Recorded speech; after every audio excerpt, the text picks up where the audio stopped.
Si tu as déjà essayé d'avoir des changements dans ta vie, d'avoir des nouvelles habitudes, mais que tu n'as pas tenu 3 jours, limite le soir même tu as craqué, c'est tout à fait normal. Et je vais t'expliquer pourquoi ce changement, un tout petit truc, en fait, peut faire toute la différence. Je m'appelle Walid, pour ceux qui ne me connaissent pas. Hello my friend, fondateur de Kevlar Diet. Et aujourd'hui, on est à la plage parce que c'est sympathique, il fait beau. Et je me suis dit, pourquoi pas te parler d'une chose vraiment très importante qui est justement l'erreur à ne pas faire lorsque toi tu souhaites justement changer. Et il y a énormément de personnes qui se disent je veux changer, je veux m'améliorer. Donc elles sont motivées, hein. Ces personnes-là elles sont motivées, elles veulent du changement mais elles n'y arrivent pas. Pourquoi? Parce que elles ne font pas ce petit changement. Il faut un tout petit changement. J'ai les lunettes là parce que si j'ai pas les lunettes, c'est impossible. C'est des catégories 3 en UV, ça fait du bien aux yeux et en plus c'est adapté à ma vue. Donc c'est parfait my friend, j'espère que tu ne m'en voudras pas. Et donc ces personnes-là, elles ne font pas ce petit changement. Et en fait, je vais t'expliquer comment est-ce que ça fonctionne dans notre cerveau. Dans notre cerveau, on a plein de systèmes neuronaux, des connexions nerveuses, etc. Et tu peux voir ça un petit peu comme des chemins que tu empruntes. Lorsque tu prends la route, par exemple, quand tu vas déposer tes enfants à l'école, quand tu vas au travail, c'est des chemins que tu connais par cœur. C'est des chemins, tu ne penses même pas. Genre, tu ne réfléchis pas, tu dis « Attends, il faut que je tourne à gauche, il faut que je tourne à droite ». C'est naturel. C'est vraiment, des fois tu dis « Ah, je suis déjà arrivé », tu sais, tu t'en es même pas rendu compte. Ou peut-être des fois ça t'est déjà arrivé, tu dis « Waouh, attends, là je suis en train de conduire, waouh, attends, je réalisais même pas que j'étais en train de conduire ». Et donc ça, je vais aller dans le sable. Par contre, je ne vais pas enlever mes claquettes parce que le sable, il est bien chaud. Et en fait, ça veut dire que tu as créé une habitude. Ton cerveau, il a créé une habitude. Et cette habitude-là, comment est-ce qu'elle se manifeste, j'ai envie de dire scientifiquement, physiologiquement? C'est que ton cerveau, il a créé des connexions neuronales dans ton cerveau, tac, tac, tac, tac, tac, un chemin qui peut emprunter sans aucun effort. Et j'accentue bien sur le sans aucun effort, parce que ce sera très important, tu vas voir dans la suite de la vidéo. Ce chemin-là, au début, tu ne le connaissais pas.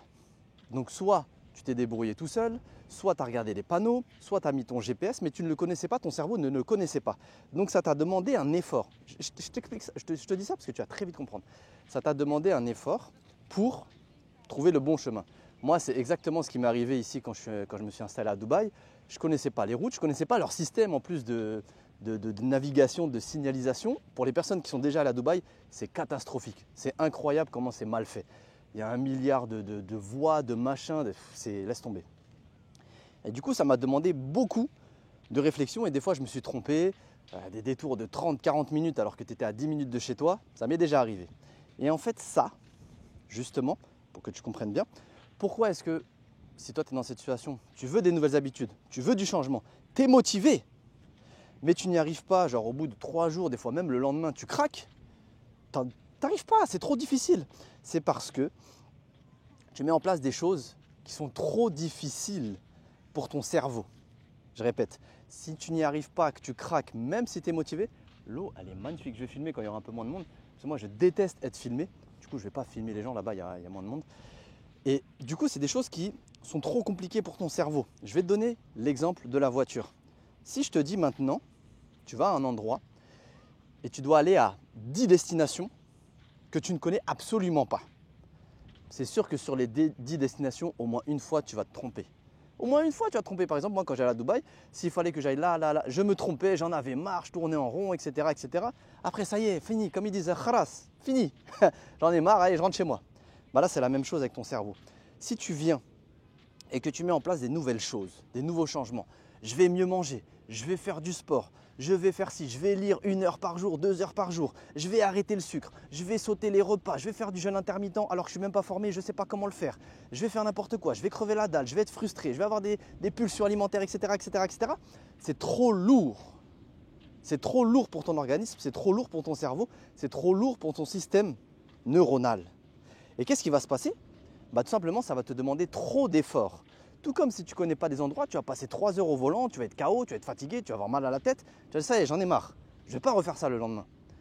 Et donc, la solution, ce petit truc qui va tout changer. D'ailleurs, c'est même pas moi qui l'ai inventé. Je ne sais plus c'est qui son auteur, mais c'est l'auteur justement du best-seller Atomic Habit. En français, c'est Un rien peut tout changer. C'est un best-seller, il a été vendu des millions d'exemplaires dans toutes les langues différentes. Il est génial. Et en fait, il explique justement que ce tout petit truc, il peut tout changer. Ce petit truc, c'est quoi? c'est pas de miser sur la motivation, c'est pas de miser sur la discipline, parce que la motivation, c'est bien, mais c'est éphémère. La discipline, c'est bien, mais ça te demande un effort constant. Et c'est bien, mais faire un effort constant, c'est comme si je te disais, tu fais la planche pendant 1 heure. Au bout d'un moment, tu vas craquer, même si je te donne quelque chose qui n'est pas lourd.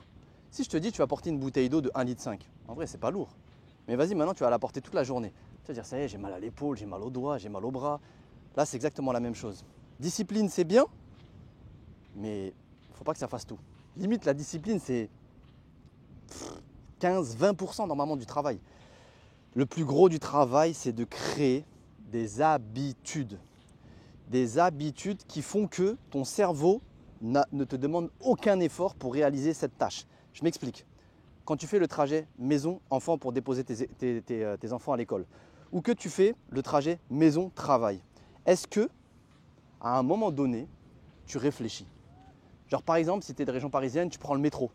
Est-ce que tu dis, attends, c'est la ligne 3 ou la ligne… Non, c'est automatique. Limite, tu regardes ton téléphone, tu es comme ça, tu marches et tu calcules même pas, tac, tac, tac, tac, tac, et tu dis, ah, je suis déjà devant le métro. En fait, c'est automatique. Ton cerveau, il le fait limite de manière inconsciente.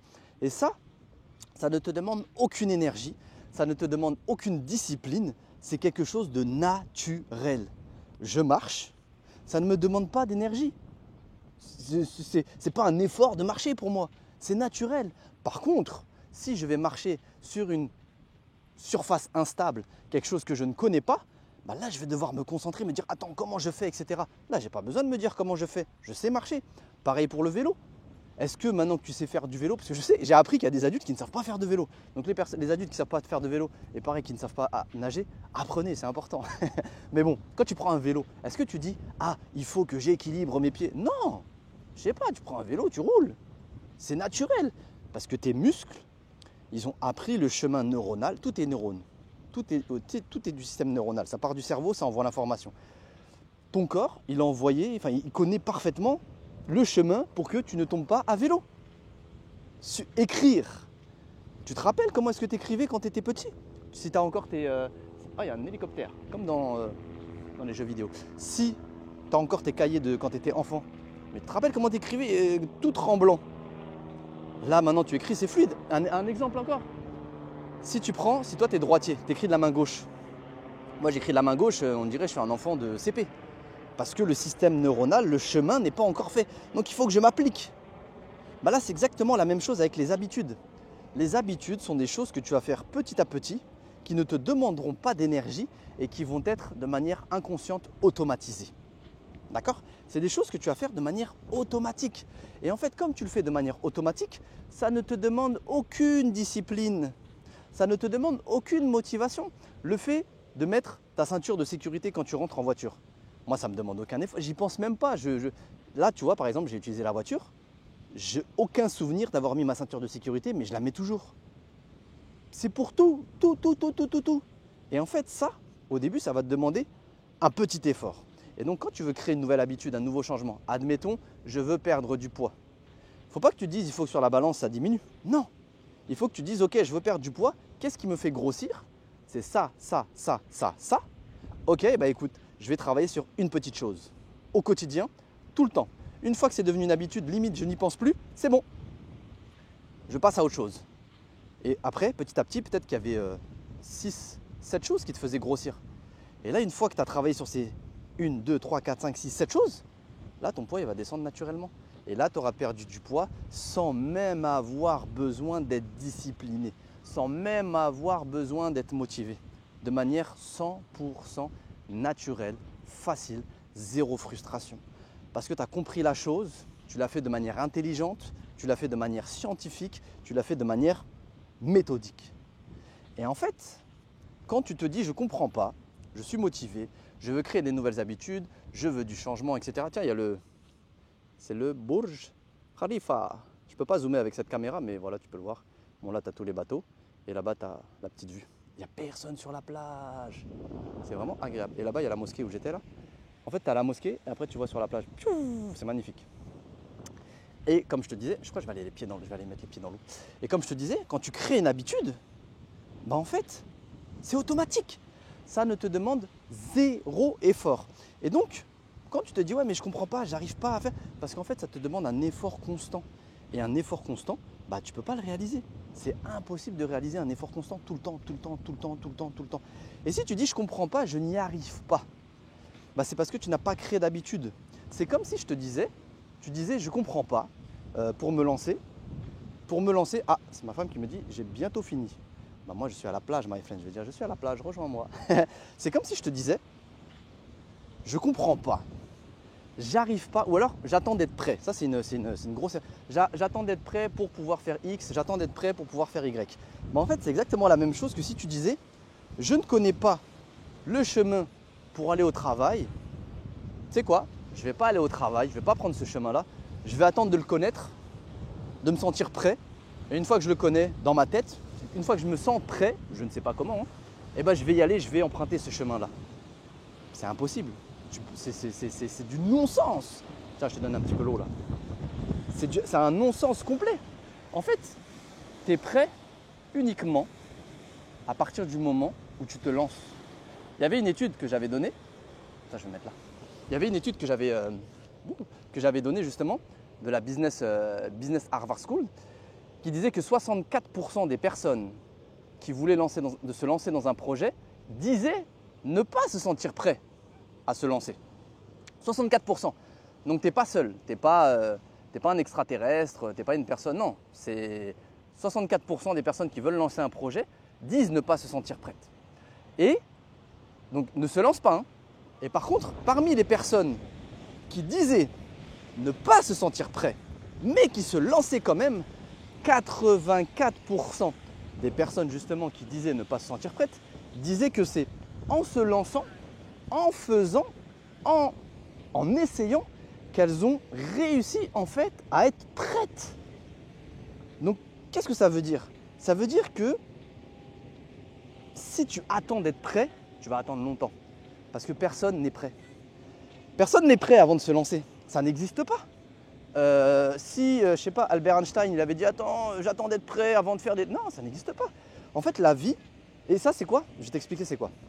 Je vais juste répondre à ma femme et je vais lui dire ok, j'arrive. Ce que je vais t'expliquer c'est quoi? C'est que, ouais t'as vu, on peut tout faire. Ça c'est la puissance de YouTube, c'est la puissance de l'entrepreneuriat, c'est que tu fais absolument ce que tu veux. Tu vois, je te partage un excellent moment où je suis là, je suis à Kite Beach, c'est magnifique. Et en même temps, je réponds à ma femme et je te fais en même temps des explications. Donc je te disais, le fait de se dire j'attends d'être prêt, etc., c'est parce que malheureusement, avec le recul que moi j'ai, avec ce que j'ai pu regarder, ce que j'ai pu apprendre, c'est que le système français, je pense qu'on a tous, sauf pour une minorité d'entre nous, on a tous été éduqués dans le même système français, le même système scolaire français, où on apprenait des leçons, on apprenait des théorèmes, ensuite on les appliquait et après on avait des contrôles. Et dans le contrôle, il n'y avait pas de réflexion, c'était juste tu recraches ton cours. Et en fait, malheureusement, ça nous a impacté dans notre vie parce qu'on s'est dit attends, avant de faire quelque chose, donc avant d'avoir le contrôle, il faut que je connaisse. Il faut qu'on me donne la solution. Il faut qu'on m'explique. Il faut que j'ai le cours. Sauf qu'en fait, la vie, c'est pas ça. La vie, c'est l'inverse. Et en fait, la vie, c'est la vraie science. Par exemple, en science, genre la science avec un grand S, laboratoire, etc., les expériences. C'est pas on se dit ah, ça fonctionne, donc on va essayer ça. Non, c'est on essaye ça, on voit ce qui se passe, et en fonction de ce qui se passe, on voit si ça fonctionne ou ça ne fonctionne pas. Et en fait, c'est exactement ce qu'il faut faire dans la vie. La vie, elle n'est pas livrée avec un mode d'emploi. Quand tu es parent, il n'y a personne qui t'explique comment être parent. Oui, tu as des vidéos YouTube, tu as des machins, maintenant tu as des formations, etc., etc. Mais quand tu te ramènes, tu sors de l'hôpital, de la maternité avec ton bébé, les couches, oui, elle m'a montré comment faire, mais il faut que tu les changes tout seul, tes couches. Donc tu apprends tout seul. Et c'est en faisant que tu apprends. Si par exemple, la maman, c'est elle qui change les couches, le papa, il touche pas, jamais le papa, il va savoir changer les couches. Moi, des fois, je discute avec des gens, ah, tu changes les couches, c'est bien. Je dis, mais t'es malade dans ta tête ou quoi? C'est ma fille, bien évidemment que je vais lui changer les couches. Je ne sais pas faire. Personne ne sait faire au début, personne n'est né avec la compétence de changer des couches. J'ai appris. Avant, je ne faisais pas bien, etc., etc. Maintenant, je sais bien faire. Et en fait, c'est un système de pensée qui, bon, il ne faut pas faire le complotiste non plus, hein, mais c'est un système de pensée qui maintient quand même les personnes dans l'assistanat. C'est-à-dire que ça va limiter les personnes dans leur développement. Donc la personne, elle ne va pas entreprendre. Quand je dis entreprendre, ce n'est pas forcément business. Hein. On parle souvent d'entrepreneuriat, blablabla. Moi, je ne suis pas du tout pour le fait de dire tout le monde doit être entrepreneur, les salariés, blablabla. Pas du tout. Moi, personnellement, si j'avais pu être salarié et que j'avais été épanoui dedans, j'aurais choisi le salariat, crois-moi. Donc, c'est absolument pas ça. Quand je dis entreprendre, c'est de faire des choses nouvelles.